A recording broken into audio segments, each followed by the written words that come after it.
I'm from Aktia Bank PLC, working at Aktia Asset Management. I'm portfolio manager for Frontier Market Bond Fund.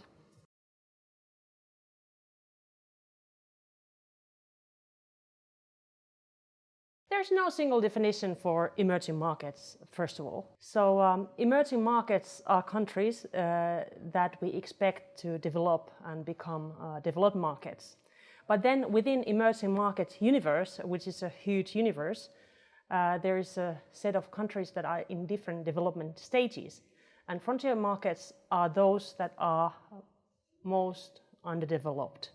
And often those countries are low-income countries with large development needs, and with low incomes. So we expect that in long term there will be a positive development, and also investors will benefit of that. And then examples of frontier countries, for example, in our fund we have large allocations to Uzbekistan and Uganda, of which we are very positive.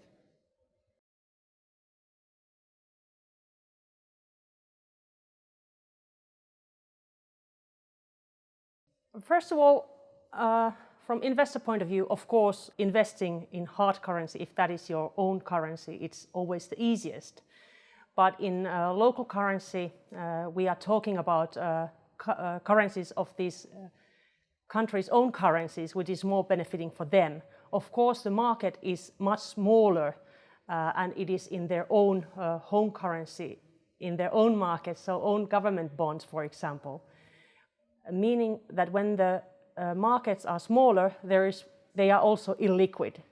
So from investor perspective, it requires patience, because you might not be able to sell when you need to exit. And then, of course, building the operations around investing in local currency bonds requires custodial arrangements in the countries. So it is a bit more complicated. But you benefit also from that often in frontier markets there is very small holdings. Foreigners are small investors in those markets, meaning that large, for example, risk-off periods don't negatively impact that market, because smaller foreign investor ownership will not change the dynamic of those markets that rapidly.